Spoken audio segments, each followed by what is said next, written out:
부상으로 끝나게 되는 거예요. 이게 지금 논의되는 내용이 어떤 때는 지구단위 굉장히 구체적인 지침이 나와야 될 것 같고 어떤 때는 기본 부상 정도 수준에서 끝날 것 같은데 9개월 수준의 그 모든 걸 담아서 프로젝트 수행 완료할 수 있는지 일단 그게 궁금하거든요.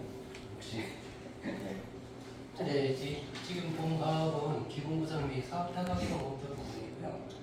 저희가 그 구체적인 지구단위 계획이나 뭐 도시 관리 계획적인 제어 수단까지 가능한 마련하는 건 아니고 이걸 기초로 해가지고 이제 그 포천시나 포천도시공사에서 사업 본격적인 사업 추진을 하시게 된다고 하면 지방행정연구원이나 지방공기업평가원에 그 타당성 검토를 받는 기초 자료를 활용할 수 있는 내용이고요. 지금 시장님을 비롯한 여러 위원님들께서 의견 주신 부분들은 저희가 이제 개발 규모라든지 그 개발 방향을 설정하는데 충분히 이제 검토해가지고 반영을 할 수 있는 사항이라고 판단이 됩니다. 그러면 지금 그 앞에서 얘기했던 200 얘기가 나와 있었는데 지방행정연구원 얘기를 하는데 이건 사실 본 프로젝트가 끝나면 가능하다면 리모과 연계해서 그러니까 예비 타당성 검토 전에 사전 예타의 자료로서 쓰일 수 있는 참고 자료용이라는 말씀이신 거잖아요. 네, 그렇습니다. 그 리백이라는 결국에는 업무 협의 같은 건 사실 하지 않아도 상관없을 것 같은데. 네, 이거 갖고 이제 저희가 그 리맥에다 제출을 하게 되면 리맥에서 또 별도의 타당성을 해가지고 저희 거에 대한 검증 절차를 거쳐가지고 타당성 조사를 진행하게 되어 있습니다. 아니 타당성 조사할 정도의 사업이 있는 건가요? 여기? 지방행정연구원에 그 사업이 있어야지 사전 예타를 아니, 사전 검토를 하고 이 프로젝트의 목적은 제가 이해하겠는데 이게 굳이 지방행정연구원에 업무 협의를 하시거나 할 필요는 없는 거예요. 그죠? 저희랑 해서 그죠? 예. 아, 여기 표에 그렇게 돼 있어서 이것도 정확히 하고 넘어가야 될 것 같아요. 그리고 해당 부지의 시유지나 공유지 뭐 이런 것들이 있나요? 지금 세 개? 지금 3개 역세권 번역이. 예, 그 주로 이제 기존 현황 도로라든지 하천이라든지 그런 거 중심으로 해서 일부 공유지들이 분포를 하고 있지만 대부분이 이제 사유지로다가 구성이 되어 있습니다.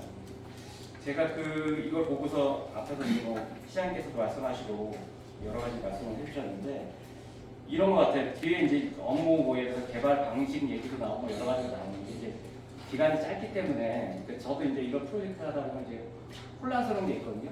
사업 구조를 짤 필요가 없어요. 왜냐하면 이 사업이 사업자가 있거나 사업 구조에 그러니까 한마디로 민간 시장에서 매력 포인트가 있다면 이 사업 방식은 사실 큰 문제가 되지 않거든요.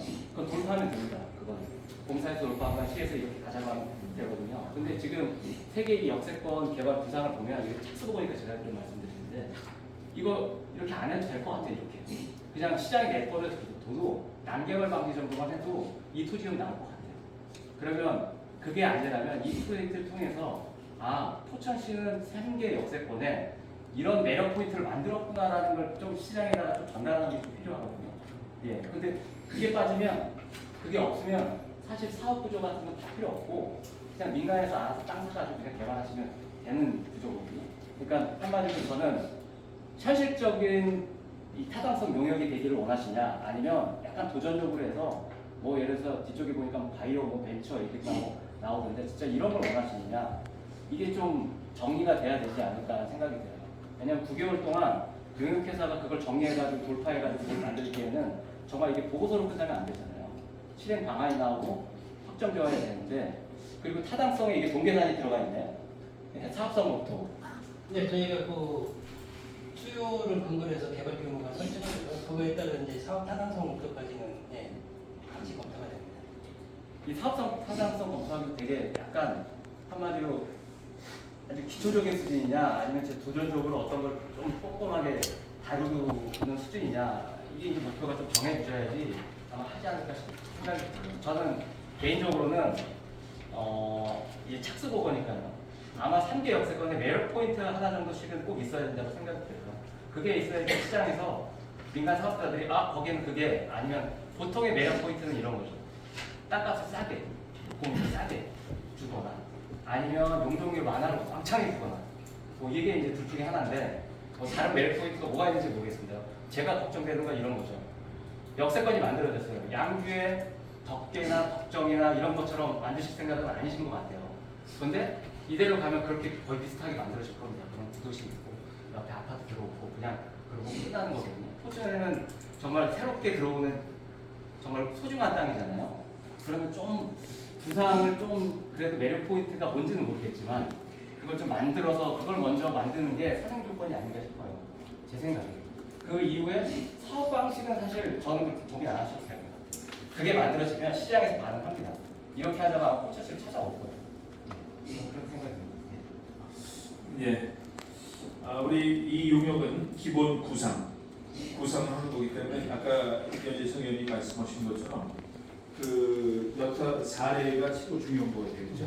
그래서 그런 또 잘 되는 일 잘 되는 대로 또 그렇게 역세권이라고 명이 생기니까 무조건 역세권 개발해야 된다 해놨는데 그게 또 이렇게 좀 미흡한 부분이 있는 거 이런 것들 다 사례 발전 통해서 정말 포천에 맞는 기본 구상을 확대하는 거죠.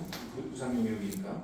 그리고 그 기본 구상이 어느 정도 확정이 되가면 그거에 대한 타당성 조사를 하는 거고 당연히 그런 부분에 대한 용역이니까 그런 부분 오해 없이 이렇게 지휘하실 위원님들 계시면 지휘해 주십시오. 끝낼까요? 김준근. 예.